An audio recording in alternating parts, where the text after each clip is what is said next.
Welcome back, children. Today we are going to learn English. Chapter 13, Sultan Ghiyasuddin in the Qazi's Court.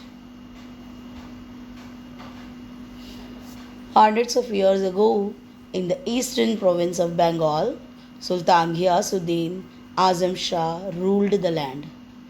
His capital was Sonargaon.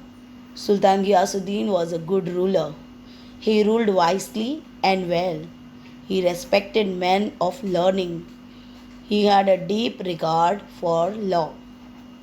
One day, while the Sultan was practicing with his bow and arrows, he accidentally wounded the only son of a poor widow.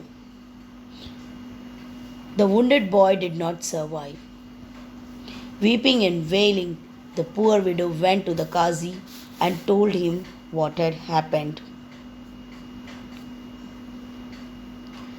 The Qazi was an honest and upright man. He sent an officer to summon the Sultan to his court. When the officer reached the palace, the guard stopped him and inquired about his business. When they learned that he had come to serve a summon on the Sultan, they were shocked. They refused to let him go inside the palace. The officer was now in a fix.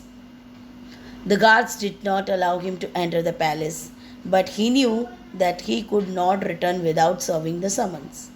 The Qazi would not take him back. He had to find a way of reaching the Sultan somehow. What could he do? He thought and thought. At last, he began to sound the azan, the call for the prayer, loudly, just outside the palace. It was not yet time for the prayer. When the Sultan heard the loud, untimely call, he was greatly surprised. He ordered that the man giving the call should be brought before him immediately.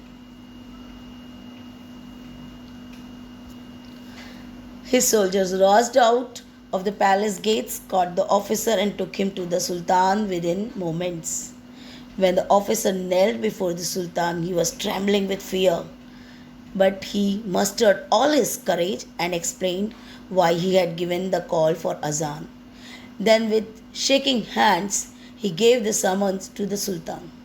Sultan Ghiyasuddin took it without making any comment. He read the summons and told the officer to go back to the Qazi. He announced that he would appear in the Qazi's court the next day. The next morning, the Sultan got ready to appear before the Qazi. He hid a sharp sword in his robe and set out. The, the courtroom was packed with people. Everyone was eager to see what would happen. The Qazi entered and took his place on the high seat of honor. In a little while, Sultan Ghiyasuddin entered the courtroom. Everyone stood up to show respect to the Sultan, but the Qazi did not get up. The Sultan stood in the docks and the trial began. The widow presented her complaint. The Qazi took note of all the evidence and in a grave voice addressed the Sultan. You are guilty of causing the death of the only son of this poor widow. According to the law, you must pay a fine for this offense. I order you to do that without delay. The Sultan accepted the judgment and apologized to the widow. He arranged to pay the fine immediately. The widow felt satisfied that the offense was brought home to the offender.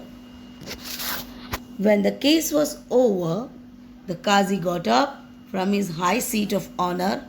Respectfully, he bowed to the Sultan and requested him to take his seat.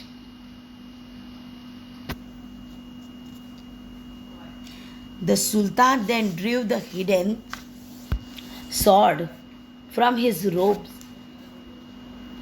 and told the Qazi, I am happy that you did not waver in your duty.